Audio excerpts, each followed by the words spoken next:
I asked my friend Pete about that. I'm like, is it always going like that? Or is it, yeah, I'm pretty sure he said that. He was like, yeah.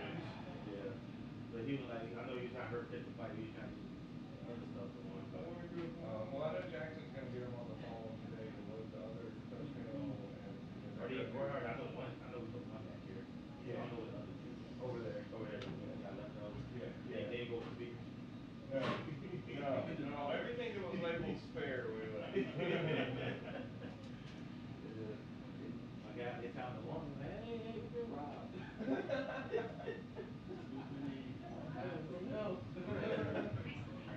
That was cold. Yeah. A heist guy. Yeah. We're back looking at the tape. We saw you. They claim they're going to do a press briefing between now and then. Yeah. Oh, I want to. No. I think like what's happening? I think they're gonna get Ron on. He just want to be here just in case. So someone's here. There's somebody here. Brad wants to be here from 3 to 1, and then after everything's calming down, he's going to back position over Tyler. I think I'm going over Tyler. I go ahead and we get a pretty good They're question.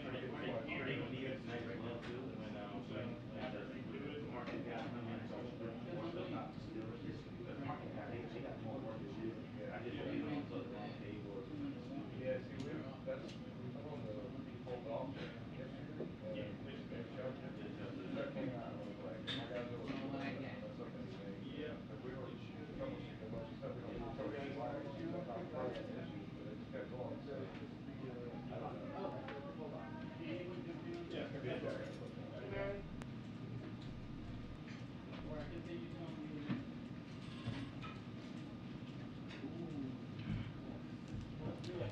Test, test, 1, 2, 3, 4. Audio test, mic test, 1, 2. Absolutely not. Hold on, let me adjust the volume. What you mean? I see, I see. What you mean? Just bring the podium up. I just kidding. Oh, that's it. Like, what's? Am I missing something? Test, test, 1, 2, 3, 4. Hey, hey, test, test. 1, 2, 3, 4. Audio test, mic test, 1, 2, 3, 4. I'm not. I like these pants. I know exactly the degrees. They go. I tuck them up. Test, test, 1, 2, 3, 4. Hey, hey. Audio test, mic test, 1, 2, 3, 4. Testing audio. Yes, it's line level. Audio check, 1, 2, 3, 4, 5, 6, 7, 8, 9, 10. Audio check, yo. Audio check, 1, 2, 3, 4, 5, 6, 7, 8, 9, 10.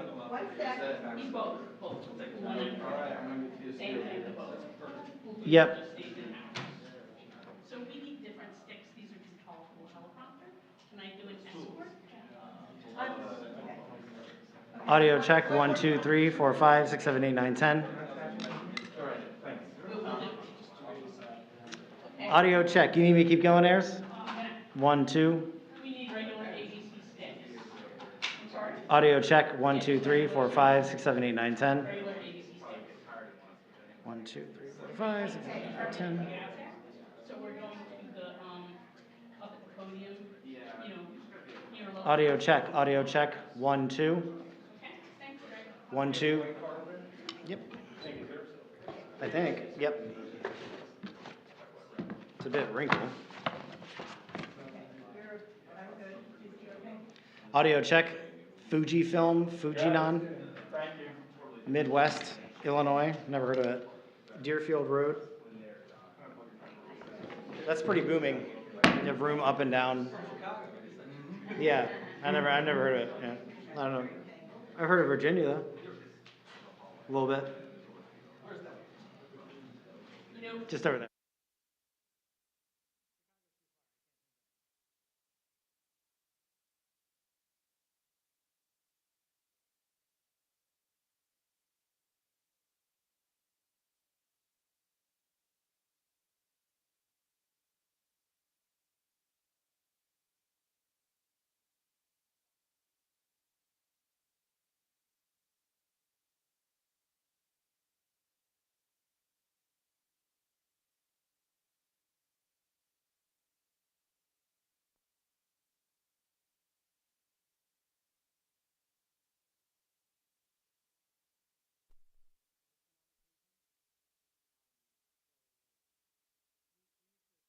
sort of, yeah.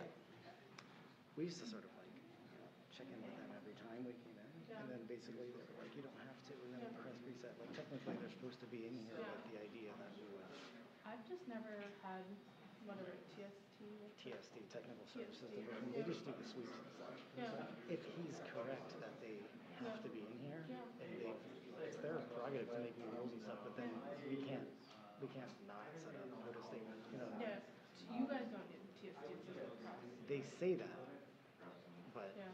Well, if you have an email of like. I have an email about us, but I'm okay. saying like we Yeah. have.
Hey, how are you?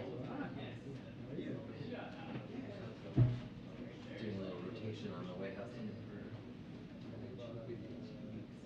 Hey, yeah. Yeah. Did Mary leave sticks here and you picked them up and put them away? Show me the road. It's gonna get hot, right?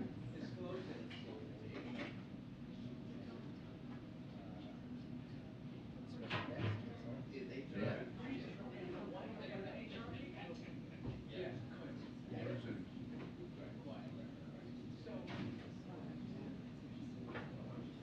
been in the room before? I've been in the room, yeah. Last Friday, are you here most of the time, or is it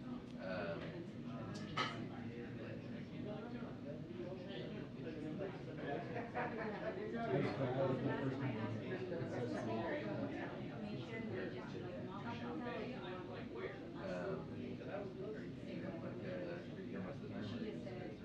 We rotate.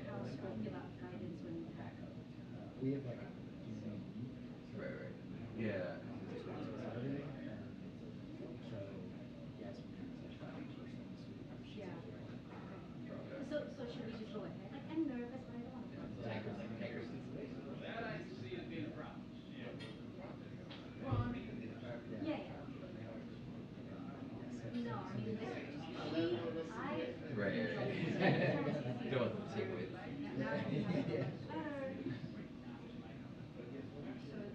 When I was in the club, it became like just. Let me show you, let me put myself in. Yeah. I think I was at the FT like. All right. Thank you. Was that Sarah? Oh, well, I don't. Who's that? Yeah.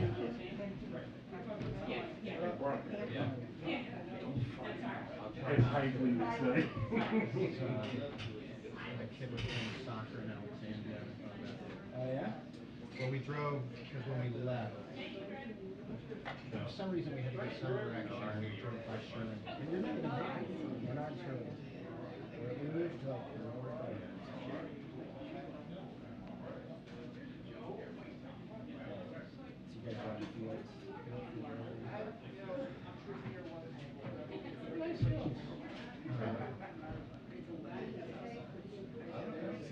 Skimp on their fields in Alexandria.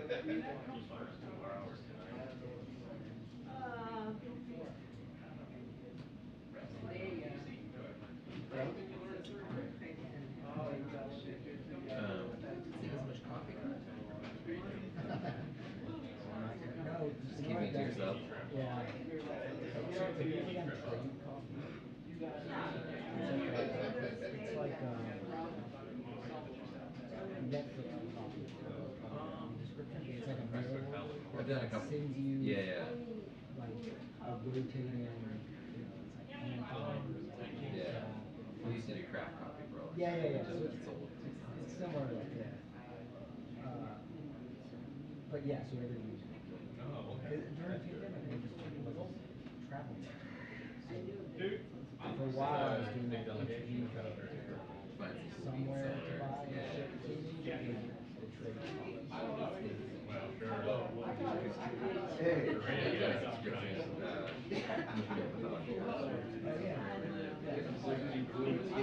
They're in the trade rotation. Oh, are they good? Well, I mean, I try to get a friend download that. Okay, thanks for saying that.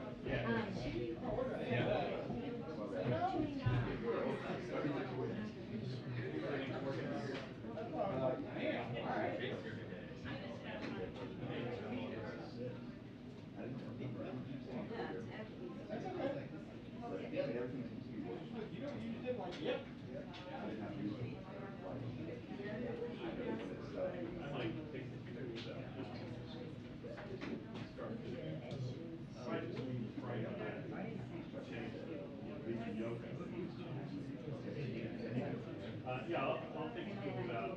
I'm not sure what driver I need on the side. Doing a great job. Thank you. 20 people did, and all four of them were for my colleagues were going by. So I sent it to her, and so it seems like there's still a whole lot of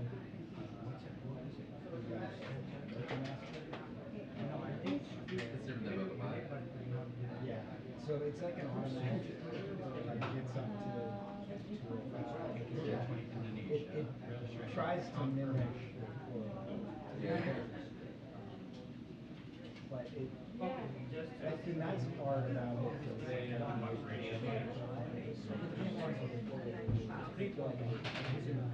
Yeah. The second cup is that same. And you don't like it's like every morning. So this is like it is like a brewery. Select memory. I told you he was a service It's like more than like a. Actually, too much more over. No, it does. It's got the same filters as you want. Kind of drips in one spot.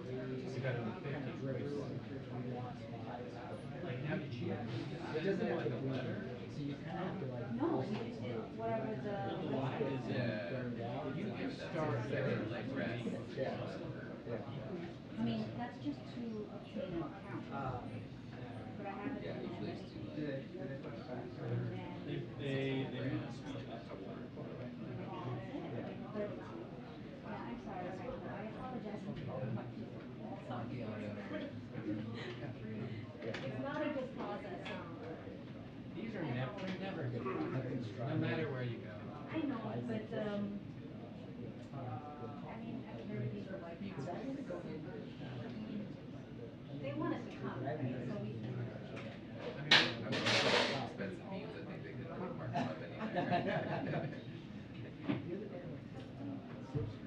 Yeah. Good.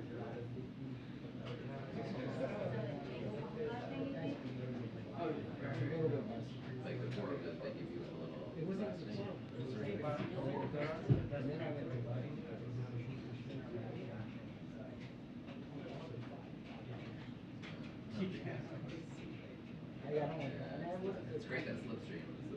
Yeah.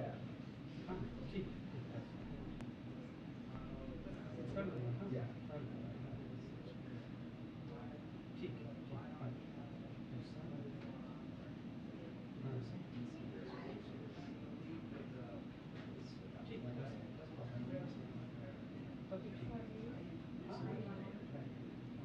Oh, that's small thing. Yeah, yeah. They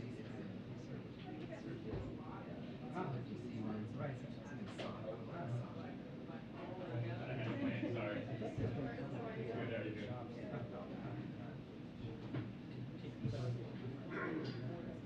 Lost sock boosters. I don't know if I would have been going You know, a big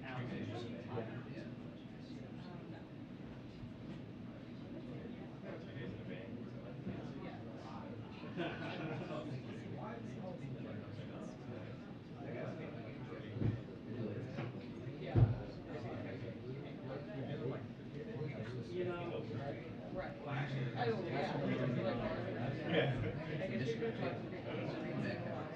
Yeah. I used to go there.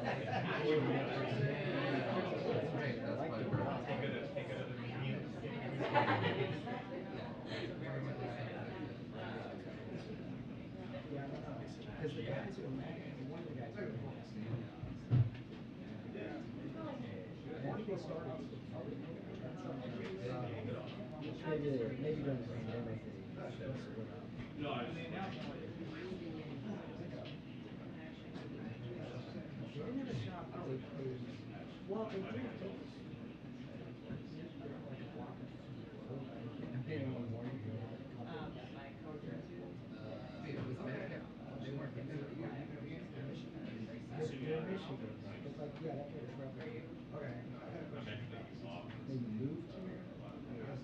Like one of the manufacturers who were like trying to start something, I think they just like.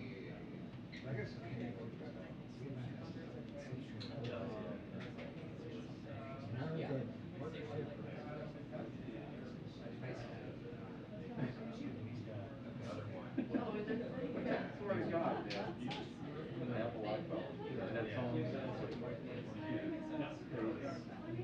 how does that happen?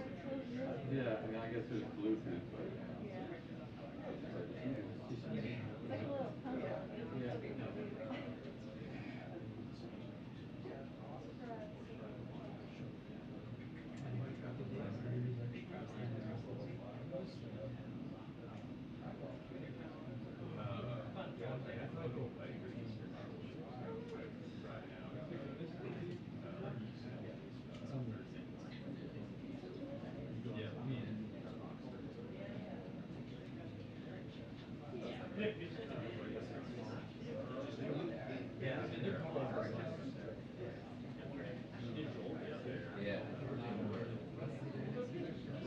Yeah.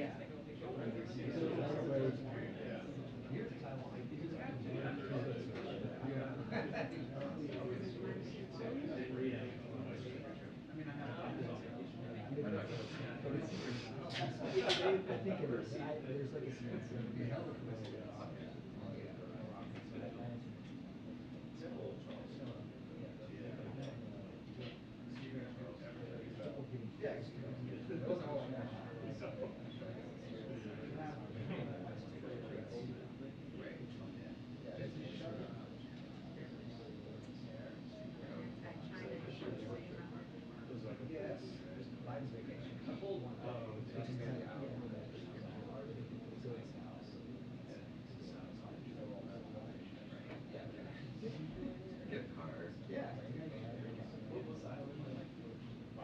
Very high end. Like, I've been in Charleston. It's over. Good job.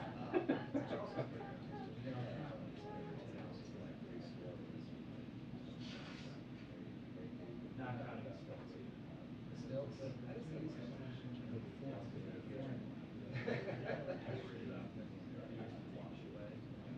My dad almost had like Christine golf course.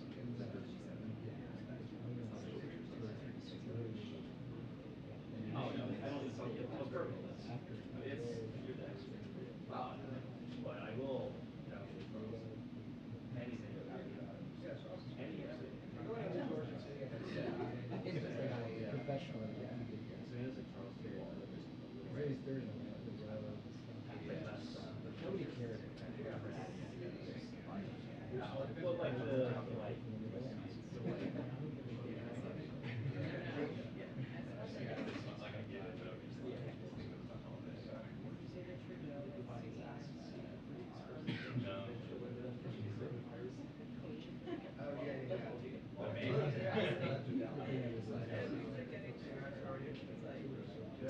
Yeah, I mean, some people, I'm like from Treasury, so.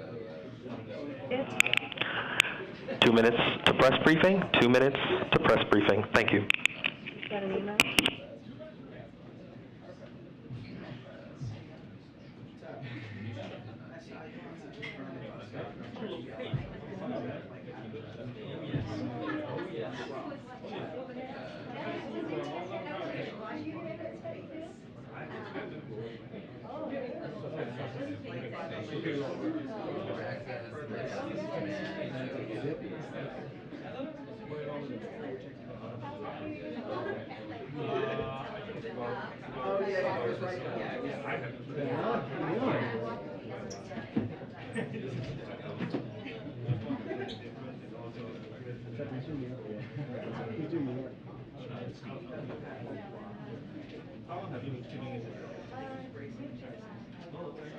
Fresh off your trip to London.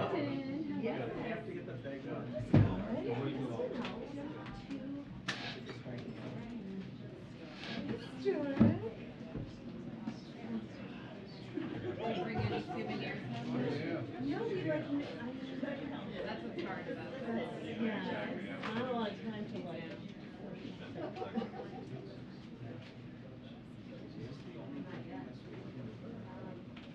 Friday, maybe?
All right, good afternoon, everybody. Happy Monday. Okay. Tuesday, oh my gosh. Giving myself an extra day. All right. Well, good to see you guys on Tuesday. So we are closely monitoring the impact Hurricane Fiona is having on Puerto Rico. And as the President has said, we are keeping the people of Puerto Rico in our prayers. I want to provide a brief overview of our response to date. On Sunday, before the hurricane made landfall, President Biden issued an emergency disaster declaration to ensure the federal government was ready to surge resources and emergency assistance to Puerto Rico. Yesterday, as you all know, the President called Governor Pierluisi from Air Force One to discuss Puerto Rico's immediate needs as the storm made landfall. And today, FEMA Administrator Deanne Criswell will be on the ground to assess the emergency response. Right now, hundreds of FEMA and federal responders are on the ground in Puerto Rico, including U.S. Army Corps of Engineers, power restoration experts, and urban search and rescue teams. More federal responders are arriving in the coming days. Power restoration began yesterday, and FEMA is continuing to work with LUMA to restore power and meet needs for generators in the meantime. President Biden is receiving regular updates on the storm and these emergency efforts, and we will all continue to keep the people of Puerto Rico and all those in the path of the storm in our thoughts. Also, we have a special guest, as you all know, National Security Advisor Jake Sullivan. He is here to preview the UNGA meetings and events that the President will be attending this week. The President's going to be leaving later today, as you all know, and any other foreign policy questions that you might have. Jake, it's all yours. Thank you, Corinne, and thanks, everybody. Good to be with you. I'm just going to make a few opening comments on what we expect from the trip in New York, a couple of comments on developments with respect to Russia and Ukraine, and then I'd be happy to take your questions.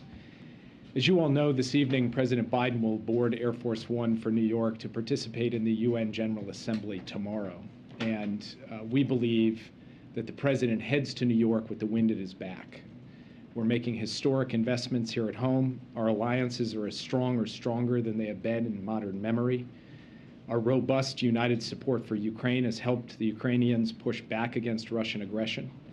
And we're leading the world in response to the most significant transnational challenges that the world faces, from global health to global food security to global supply chains to tackling the climate crisis. Meanwhile, our competitors are facing increasingly strong headwinds, and neither President Xi nor President Putin are even showing up for this global gathering.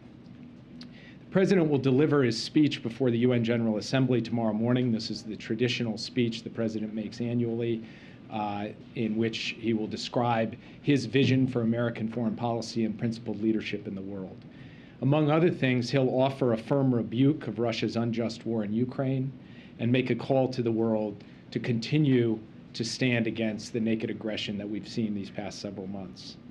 He will underscore the importance of strengthening the United Nations and reaffirm core tenets of its charter at a time when a permanent member of the Security Council has struck at the very heart of the charter by challenging the principle of territorial integrity and sovereignty.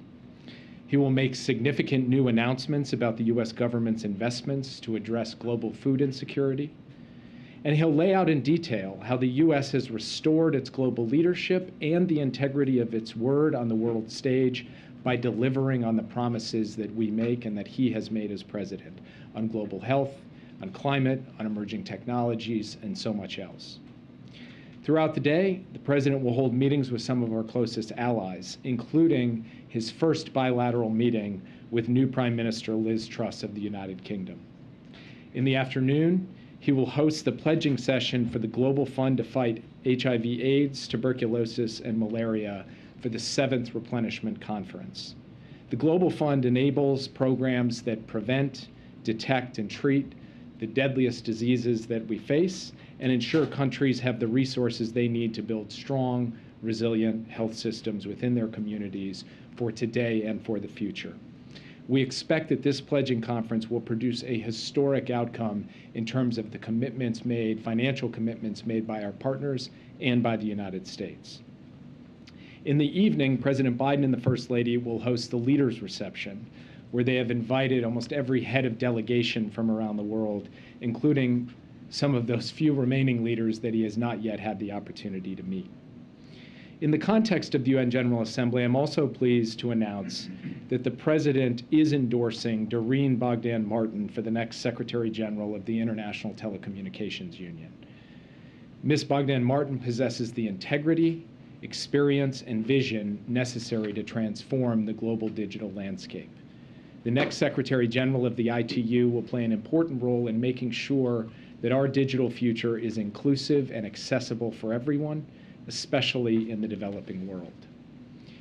Now, if you'll bear with me, I'd like to just make a few comments on reports we're seeing emerge from Russia today. Since Russia launched its full-scale invasion back in February, the Ukrainian military and the Ukrainian people have resisted admirably. First, Ukraine repelled Russia's attempt to conquer Kyiv. Then, Ukraine held the line in the Donbass, and most recently, Ukraine undertook a successful counteroffensive in the northeast. It is in this context that President Putin appears to be on the brink of pursuing two actions. First, as we've been warning for months, Russia appears to be proceeding with plans to hold sham referenda in areas of Ukraine under its control, and even in areas of Ukraine not currently under its control, in direct violation of Ukraine's sovereignty. Russia is rushing to hold these referenda in response to Ukraine's gains on the battlefield, as well as to prepare for potential mobilization measures. These referenda are an affront to the principles of sovereignty and territorial integrity that underpin the international system and that lie at the heart of the United Nations Charter. We know that these referenda will be manipulated. We know that Russia will use these sham referenda as a basis to purportedly annex these territories either now or in the future. Let me be clear, if this does transpire, and obviously it's not a done deal yet, but if this does transpire, the United States will never recognize Russia's claims to any purportedly annexed parts of Ukraine. And we will never recognize this territory as anything other than a part of Ukraine. We reject Russia's actions unequivocally, and we will continue to work with our allies and partners to impose costs on Russia and to provide historic support for Ukraine. Second, we are aware of reports that President Putin may be preparing to enact mobilization measures. Like its sham annexation planning, this is reflective of Russia's struggles in Ukraine. He may be resorting to partial mobilization, forcing even more Russians to go fight his brutal war in Ukraine, in part because they simply need more personnel and manpower given the success that Ukraine has had on the battlefield, particularly in the northeast, but even pushing into other parts of previously occupied Russian territory around the country. The bottom line is that Russia is throwing together sham referendums on 3 days' notice as they continue to lose ground on the battlefield and as more world leaders distance themselves from Russia on the public stage. And Russia is scraping for personnel to throw into this fight. These are not the actions of a confident country. These are not acts of strength, quite the opposite. And the United States, our allies and partners in the international community, will stand against these transparent efforts on the part of Russia and stand firmly with Ukraine and the Ukrainian people. And with that, I'll be happy to take your questions. Yeah. Thanks, Jake. If both of those things do transpire, the referenda, the sham referenda, you called it, taking place, and then also President Putin ordering at least a partial mobilization, how does that affect your assessment of Ukraine's ability to hold the gains that it has made and to carry out a continued counteroffensive? Or are you worried about Russia sort of countering the counteroffensive at this point?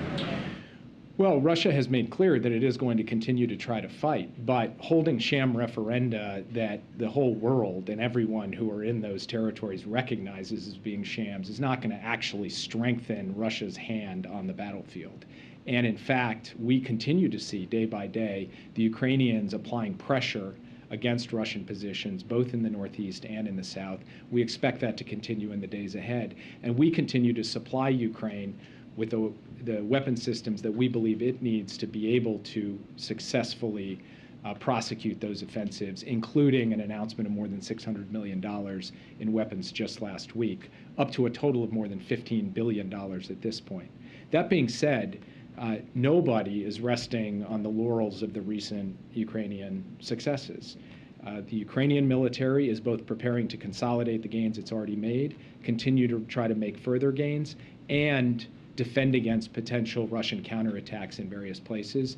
And the United States and all of our allies and partners are providing them with the requisite level of support for them to be able to carry out those efforts on the battlefield. And the mobilization piece, does that change your assessment of how long Ukraine can withstand those Russian assaults? You know, our basic assessment at this point is that between the consistent, steady support that the West has provided and has indicated, as President Biden has said, we will continue to provide for as long as it takes. Between that and the skill, bravery, and courage of the Ukrainian armed forces and the willingness of Ukrainians to take up arms in very large numbers, that Ukraine, we have confidence, will be able to continue to show on the battlefield that it is not going to fall prey to Russian aggression, that it will be able to continue to push back against Russian efforts to conquer territory and take over the country. In terms of Russia being able to put more troops onto the battlefield, obviously that will have an impact on the battlefield equation, but we do not believe at this point that it will undermine Ukraine's ability to effectively repel Russian aggression and to continue making gains. Yeah. Jake, can you walk us through how the president's explicit commitment to U.S. defense of Taiwan in the event of an attack by China is not a policy shift from what the U.S. has long held when it comes to Taiwan? Well, as the president said in his interview on 60 Minutes, we continue to stand behind the one China policy. We continue to stand against unilateral changes to the status quo, and we continue to stand for peace and stability across the Taiwan Strait. The president has reiterated those basic commitments on every occasion that he's talked about Taiwan, including in this interview where he specifically and emphatically and unequivocally reinforced and reiterated the one China policy. He was asked a question, a hypothetical question in this interview. He was asked a very similar question back in Tokyo in May. He gave a similar answer in Tokyo in May that he gave in the 60 Minutes interview. After that answer in Tokyo, someone said specifically to him, have you just announced a major policy change? And he said, no, I have not. I've answered a hypothetical question. I have not announced a policy change. When the President of the United States wants to announce a policy change, he will do so. He has not done so. Can I ask real quick, though, as a follow-up, is there a strategic effort here when it comes to deterrence? Is the President delivering an explicit message by answering a hypothetical, which he often doesn't? Well, all I will say is the President is a direct and straightforward person.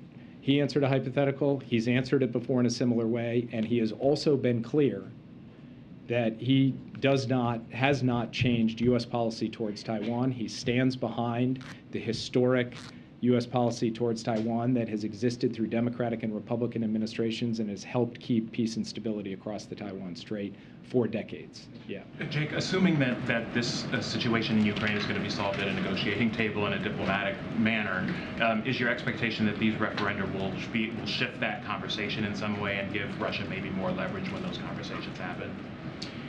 So from our perspective, the key right now is to provide Ukraine what it needs to be able to continue to make gains on the battlefield, because in our view, that will strengthen its hand at the negotiating table. And that, to us, is the decisive factor in determining how things ultimately play out in the conflict in Ukraine. And particularly given just how transparent and how, in a way, thrown together this whole Russian political effort is. I mean, announcing a referendum 3 days from now in territory that the Russians are either holding by brutal force of occupation or don't hold at all. It's not exactly a move of great strength on the part of the Russians, nor do we think that it is going to give them some additional authority at the negotiating table. Quite the opposite. It is the act of a country that has suffered setbacks militarily, diplomatically, and those setbacks we think are giving momentum to the Ukrainian effort and are creating a circumstance in which Ukraine's capacity to achieve its objectives is enhanced, not diminished. And the mobilization that you're talking about, that Russia's planning, do you have hard evidence that that is taking place? So we have seen public reports. I don't have anything to report from our own intelligence on this at this time that I can share with you. But we have very much taken note of those public reports with respect to mobilization, and something we're watching very closely. Thanks, Jake. I want to ask you about these mass graves that are being uncovered around Izium. What more are you learning about the Russian invasion, vis-a-vis these mass graves? What does it mean for the war crimes case that's being built, and what's the next step in that process? I had the opportunity this morning to talk to my counterpart, the Ukrainian Chief of Staff, Andriy Yermak, and he gave me a report on what the Ukrainians are discovering around Izium, and he put it quite bluntly. He said, this is in some ways worse than Bucha, and we will see more of these as we go, as Ukraine deoccupies towns that have previously been occupied by Russian armed forces. We're finding increasing evidence of these mass atrocities. And the United States has said from the beginning of this conflict that we are going to work with the international community through every mechanism that is available to hold Russia accountable for this. That is not a short process. It is not an easy process. It requires the painstaking gathering of evidence, the identification of individuals responsible, and then taking steps to actually hold them accountable.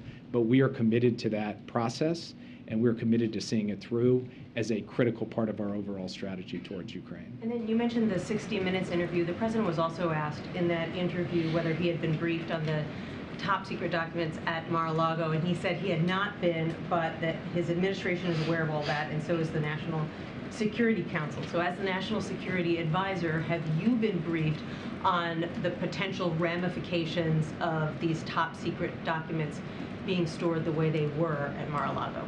I have not been briefed. The investigation is obviously being handled by the Justice Department, led by the Attorney General, who of course is a member of the National Security Council, and then the Director of National Intelligence, also a member of the National Security Council, has indicated that they have been pursuing their own analysis, their own assessment, and each of them have communicated to the press and the public that which they are prepared to communicate, and it's being handled in those channels and not in my channel, and I have not been briefed. Yeah. Thanks, Jake. Can you talk a little bit about how the Ukraine counteroffensive will be kind of employed by the president in New York or in his speech? How will he talk about it? What will he use it as an example of? Will he take credit? I mean, how will it be employed for his purposes or for the U.S.? It will feature prominently in his speech, Russia's brutal war in Ukraine and the bravery of the Ukrainians in pushing back against it, not only to defend their territory, but to reclaim territory that had previously been occupied by the Russians.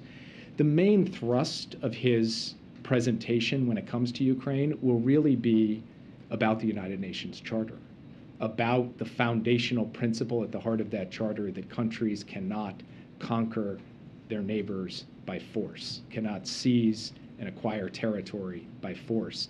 And he will speak to every country in the world, those that have joined our broad-based coalition to support Ukraine and those who so far have stood on the sidelines, that now is a moment to stand behind the foundational principles of the Charter. And he will also indicate that a free people fighting for their land and their freedom, they are going to fight with a passion and an intensity and a capacity and an endurance that can outlast any would-be conqueror.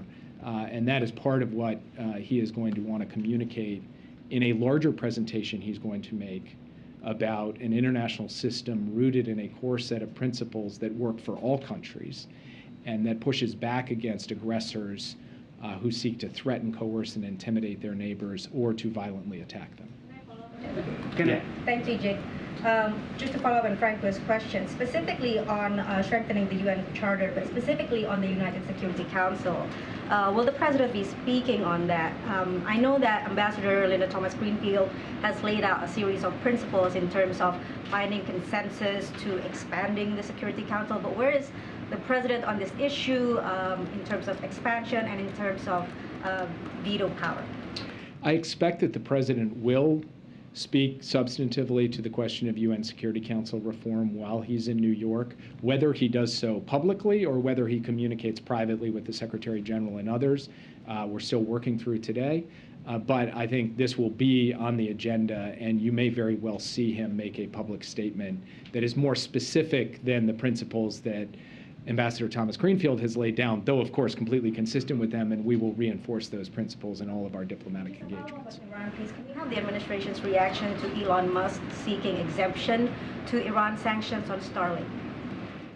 So I saw a public statement about that. I have not obviously communicated directly with him, and I would refer you to the Office of Foreign Assets Control over at Treasury with respect to how those exemptions work out.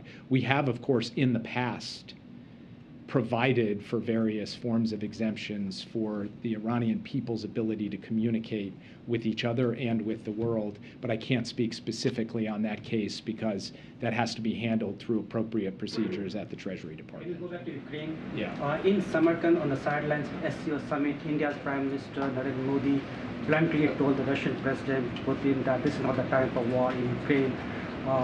In that context, what role do you see for India in bringing peace in the region and ending the war in Ukraine? I think what Prime Minister Modi said, a statement of principle on behalf of what he believes is right and just, was very much welcomed by the United States and for the Indian leadership, which has longstanding relationships in Moscow from the very top all the way through the Russian government, to continue to reinforce that message that now is the time for war to end. And the way this war should end is for Russia to abide by the basic terms of the UN Charter and to return the territories that it has seized by force. This is a message that every country, however they feel about Russia, Ukraine, the United States, everyone should be able to center around this basic proposition. You cannot conquer your neighbor's territory by force, and peace will come fastest and most decisively to Ukraine if Russia abandons that effort.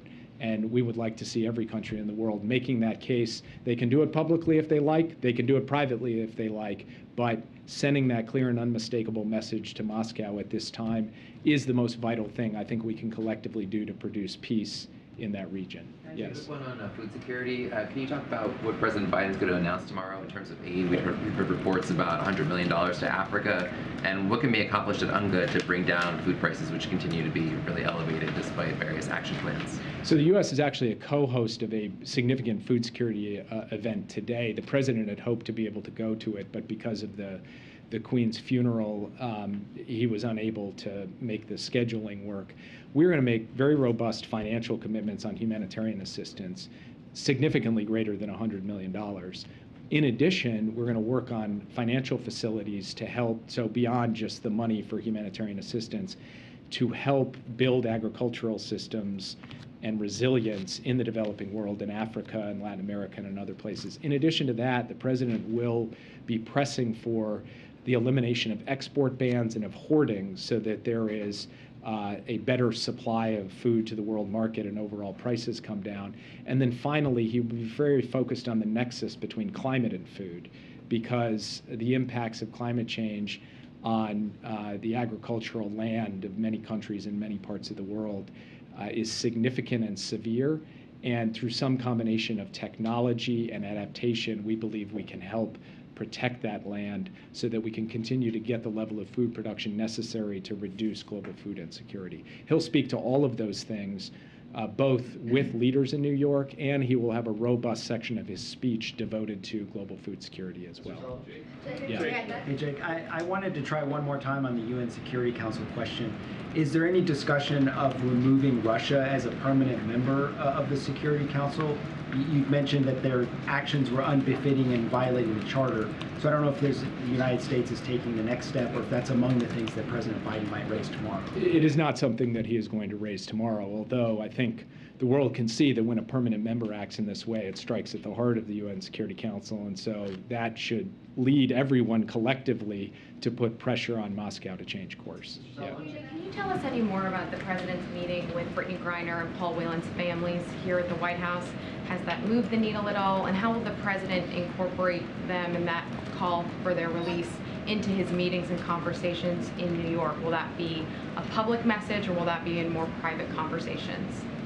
So the president had a long session with Elizabeth Whelan and then with Sherelle Griner, Brittany Griner's wife. And they were both very practical, detailed discussions of both what the United States is doing to try to secure the release of Paul Whelan and Brittany Griner,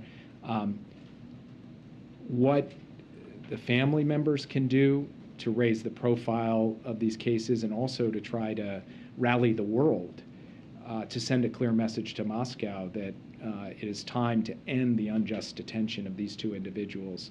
And then the president, of course, took the opportunity just to express his empathy, to comfort them, to make clear that any time they needed to pick up the phone and call just to talk about it, he would be available. And in that sense, it was President Biden in the way that you've seen him in many other contexts. And it was really important for him to be able to look into the eyes of the family members to just reinforce his own commitment to making sure that we get them home as rapidly as possible. Fundamentally, the United States, at the direction of the president, has been prepared to take significant steps in order to secure the release of Brittany Griner and Paul Whelan.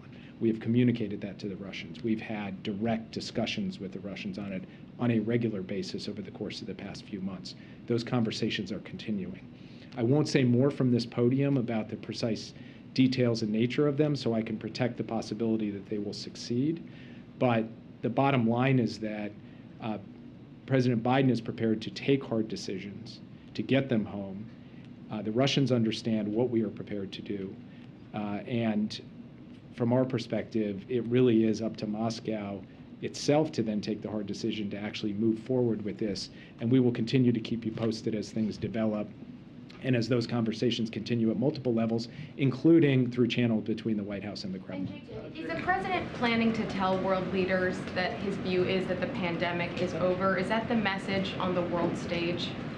I think one of the core things that the president wants to communicate when it comes to global health is that from the point of view of dealing with pandemics, what COVID-19 should teach all of us is that we darn well better be much better prepared for the next one. And that means having a financing facility that the U.S. helped stand up at the World Bank.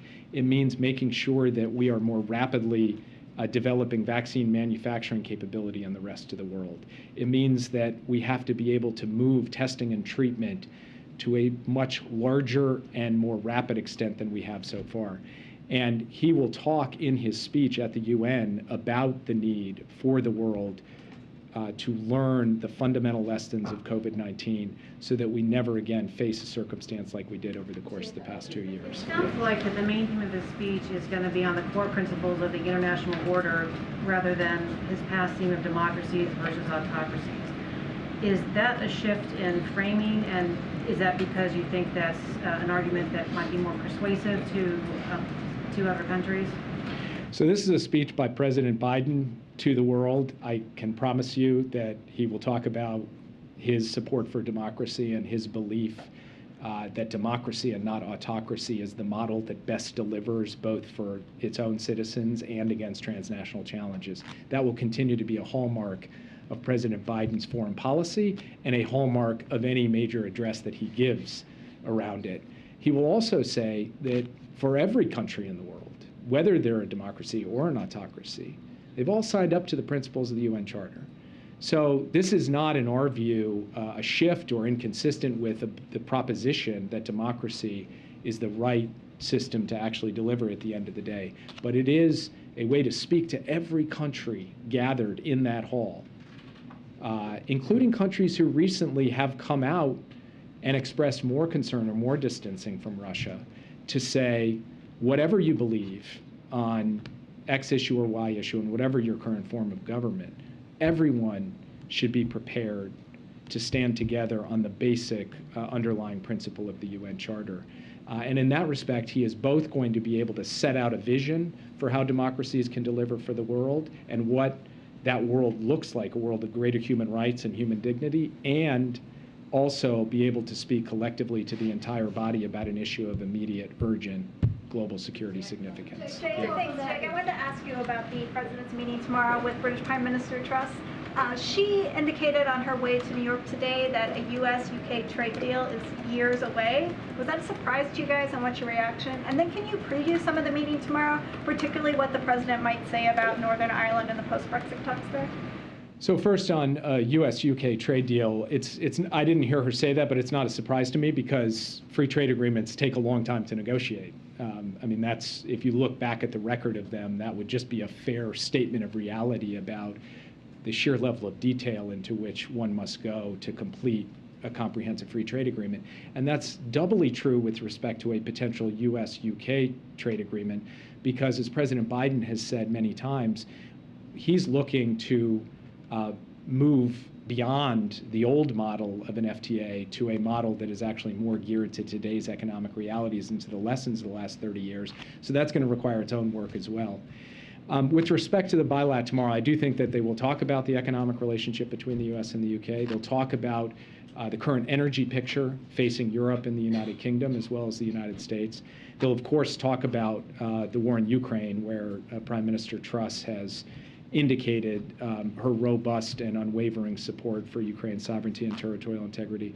They'll discuss the challenge posed by the PRC, and they will talk about Northern Ireland. And the president will communicate his strong view that the Good Friday Agreement, which is the touchstone of peace and stability in Northern Ireland, must be protected, and we must collectively take steps, the US, the UK, the parties in Northern Ireland, the Republic of Ireland, to ensure that it is protected. And in that regard, he will encourage the UK and the European Union to work out an effective outcome that ensures there is no threat to the fundamental principles of the Good Friday Agreement. And he'll speak in some detail with her about that in the conversation tomorrow. On Iran, what is the president going to say in his speech about Iran tomorrow? And is there anything about this week that offers the opportunity to get talks back on track?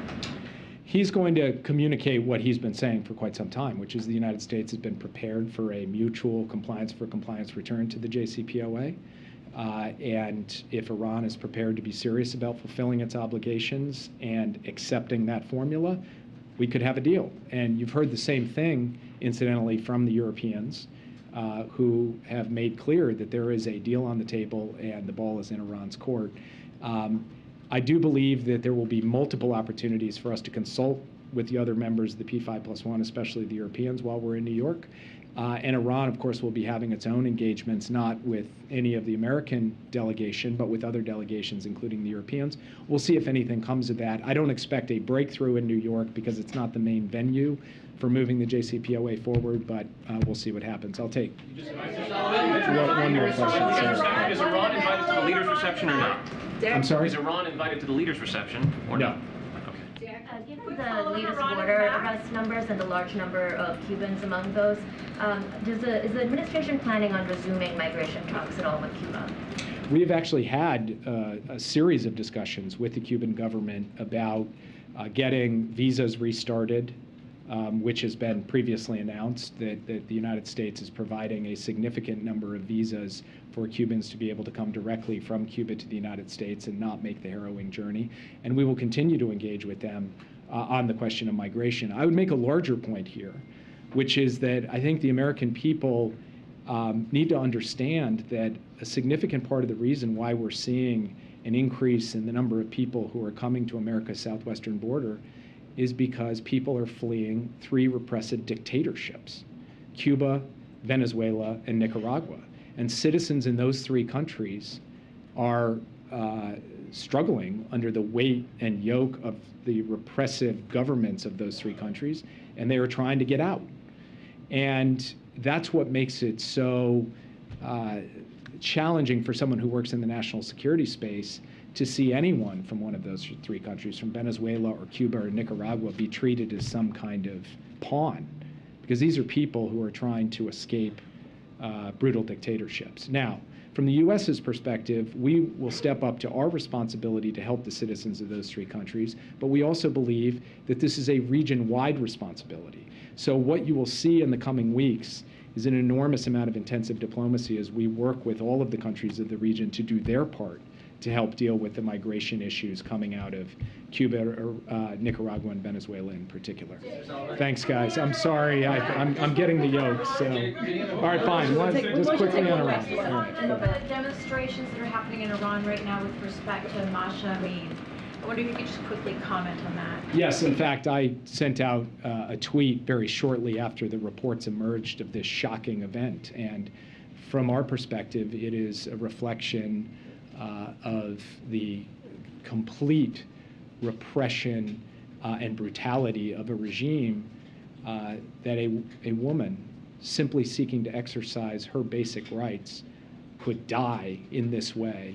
And it is not surprising to us that we are seeing people of all walks of life come out in Iran to object vigorously to that and say that is not the kind of society that they want to live in. It is not consistent with any country's obligations under the UN, the Universal Declaration of Human Rights, and it's something the United States will speak out fiercely and unequivocally against, as I previously have and am doing so again right now. Thank you. Thank you so much, Jake. He will be back another time. I promise. I promise. As you all know, the president's going to speak at about 1 o'clock, so we don't have a lot of time. We wanted to give you all as much time with Jake since he hasn't, I think the last time he was here was in July. So I have a couple of things at the top, and then I'll take as many questions as we can.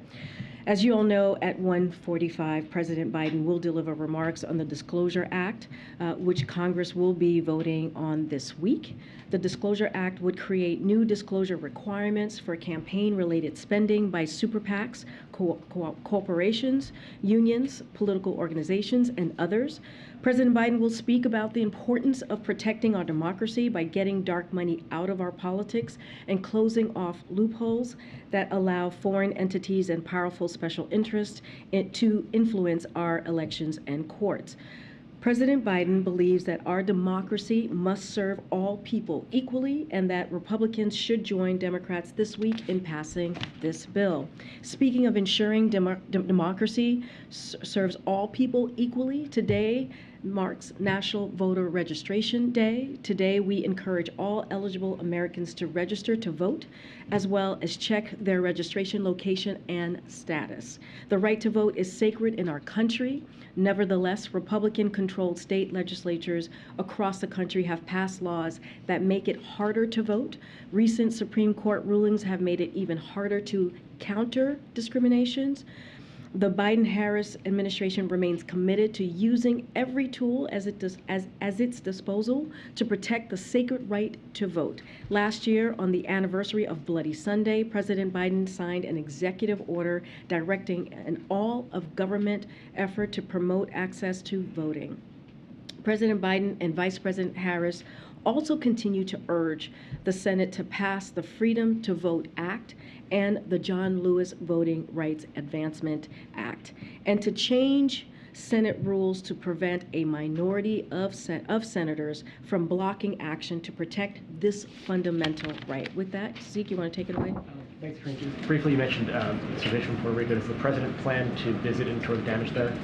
I don't have anything to preview to you at this time on a visit or travel to Puerto Rico. And then secondly, there were reports of a plane, the same plane that brought migrants to Martha's Vineyard last week, potentially bring migrants to the president's home state of Delaware. Is the White House tracking that situation? Is it working with state and local partners to help provide shelter and resources to those migrants? So yes, we have received word of the flights, and yes, we are coordinating closely with state officials and local service providers who are prepared to welcome these families in an orderly manner as they pursue their asylum claims. Thanks, Corinne. Staying on the border and the record number of arrests that we are seeing, the president campaigned on addressing the root causes of migration. He's been in office now for almost 2 years. We are seeing these apprehensions reach record levels. What exactly went wrong here? So let me just give you, just to put it into context and talk a little bit about the facts of what you just mentioned, the numbers that we have seen that was announced by DHS yesterday. So first, these people are fleeing communism, as we have said, as you heard DHS say as well.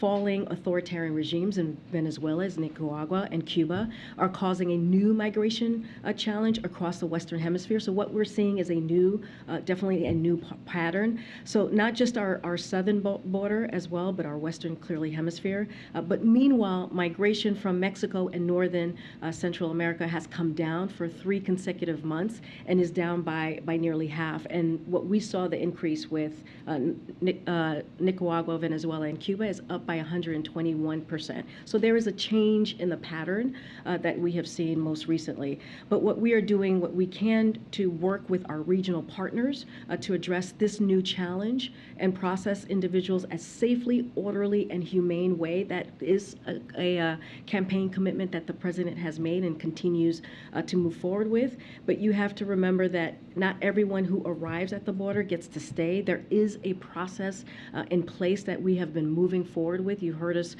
talk about the individual encounters at the border has increased in this year historically than any other year. DHS continues to expel migrants as required by court order under CDC's Title 42. And those who cannot be expelled under Title 42 are screened and processed to have their claims for relief heard by an immigration judge in removal proceedings. So again, there's a process that we have been moving forward with. More individuals are encountered at the border and moved through, and without a legal basis, those without a legal basis to remain will be removed or expelled. Just a quick follow-up. You mentioned a change in pattern. Is that a sign that there needs to be a change in strategy from the administration to tackle it?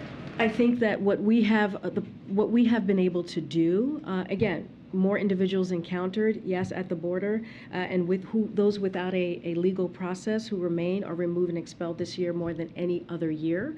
So you have seen how historic the numbers have been, and make sure that we are expelling folks. But here's the thing, and we have said this many times, we have solutions. We have brought solutions on day one of this administration. The president has been very clear. He put forth a comprehensive immigration bill, piece of legislation, and what we would like to see is Republicans decide to come to the table and help us deal with a really systemic problem that we have seen for decades when it comes to our immigration system, which, by the way, was actually mismanaged and decimated by the last administration. So again, we have put forth a solution on how to move forward, but what Republicans want to do, and we've been very clear, you've heard me talk about this all last week, is they are moving forward with political stunt. As Zeke was just asking me, what we're seeing in Delaware today is a political stunt that is being done by Governor DeSantis. Let's remember, these folks are fleeing communism. When you think about Venezuela, what's going on in Venezuela, when you think about what's going on in Nicaragua, when you think about what's going on in Cuba, they are fleeing political persecution only to be used as a political pawn by the Florida governor. And that is something that the people in Florida should be asking the governor, why is he doing this? The top Senate Republican on the Health Committee sent a letter to the White House related to the President's comments about the pandemic being over on 60 Minutes, saying there are contradictory policies in place. If that's the case, unoffset emergency funding, enforcement of vaccine mandates, continued federal emergency declarations, the White House have a response to that in terms of where policies currently stand? So the President said, and he was very clear in his 60 Minutes interview, that COVID remains a problem, and we're fighting it. And we have to continue to make sure that we are fighting this once in a generation pandemic. And so here's the thing. What he believes is we can acknowledge that the massive amount of progress that we have made. Just think about where we were when this president walked into this administration, where, again, a response to this once-in-a-generation pandemic was mismanaged by the last administration. Now, if you look at today, 220 million people are fully vaccinated, and now we are in a place where it is a lot more manageable, where we know what works. There are tests, there are treatment, there are vaccine, as I just laid out. So we know what works. We know the tools that are out there to fight COVID. And for over 6 months, Congress has been made abundantly aware as have all of you. You've heard us speak of this. You've heard from the experts. You've heard from our doctors of our need for the funding to ensure we have access to these tools and continue to have access to these tools. And for over 6 months, there have been new excuses for why they do not want to ensure that the U.S. remains on the front foot. Let's think about it. And Jake mentioned this about how we have to be prepared for the next generation of vaccines and treatments. We have to be prepared for the next potential pandemic, ensuring that we're leading the way when it comes to research, when it comes to development, when it comes to innovating and keeping testing readily accessible. So ultimately, if we lose these things, we have to ask them, we have to ask Republicans, why didn't they act? And so that is how we're going to continue to move forward on this. We believe this COVID funding is incredibly important for how we move into the future in fighting pandemics. Okay. Green, first, I was just wondering if there were any more on the one-on-ones that the president has scheduled besides Prime Minister Truss. I don't have anything else to preview from what Jake laid out moments ago. And then on Puerto Rico, I was just curious, you spoke at the top about kind of the emergency response, but there's some kind of endemic infrastructure issues that have led to the reasons why Puerto Rico has such a weak grid. And I'm just curious, why, given this administration's focus on infrastructure, the infrastructure bill, et cetera, why more hasn't been done to shore that up, and what your plans are there. So just on the grid, just to give you a little bit on the update that we have, is damage assessments are currently underway, but due to the scope and magnitude of the outage, full power restoration will take at least several days. But on anything specific to that and the power and the restoration, definitely would refer you back to Department of Energy. Look, to your point, this is why the bipartisan infrastructure law was so critical and so historic and important as we're dealing with infrastructure and dealing with grids, dealing with our bridges, our tunnels, the things that is going to just not only make us competitive just globally, but also deal with these types of, when you have a extreme weather, making sure that we are able to endure and have an infrastructure that holds up. And so again, this is the importance of this historic bipartisan infrastructure legislation. We will continue to have conversations with the local government in Puerto Rico. Our team continues to do that. I don't have any specific numbers on how funding is going to be able to help Puerto Rico in the long run, but this is something that the president has talked about for some time. We've heard from the last administration, it was a joke about how we were going to improve our infrastructure. This is a president along with Congress that made it happen because of his leadership. So again, we're going to help Puerto Rico in the best way that we can. We're going to continue to be in touch with them and see how we can get them into a better place as it relates to their infrastructure.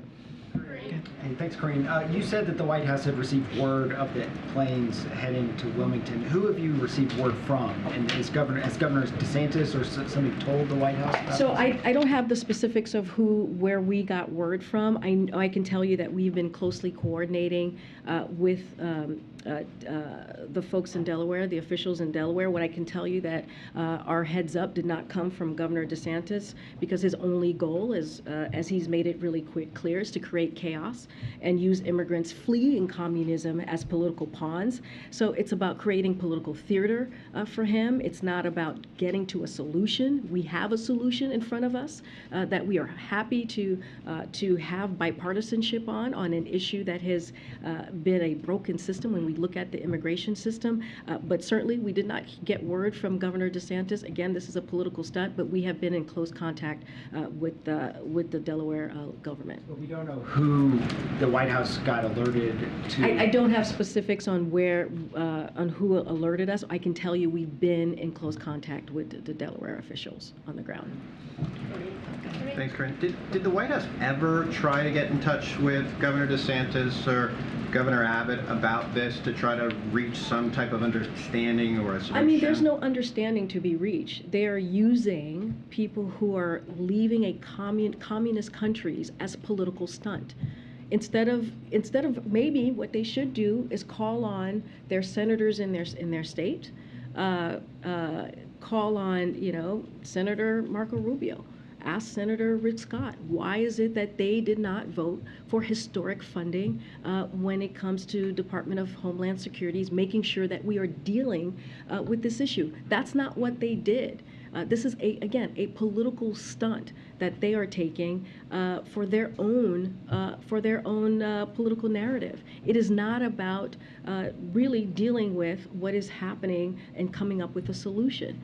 In terms of that, and understanding that the White House does not support the use of people as a political stunt, but does the White House support the idea, the concepts of states further from the border accepting some more migrants, kind of sharing some of the burden of state resources being used by increasing number of migrants, whether they be from Venezuela, Cuba, or Nicaragua?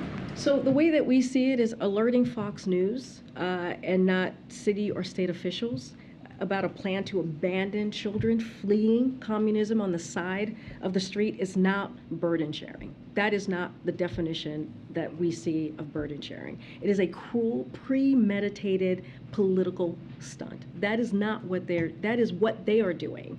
And so we're always happy to have conversations about ways to further improve border processing, and we could be doing more if Republicans in Congress would stop blocking our efforts to pass comprehensive immigration reform and also funding, historical funding for DHS. So again, this is not what border sharing looks like.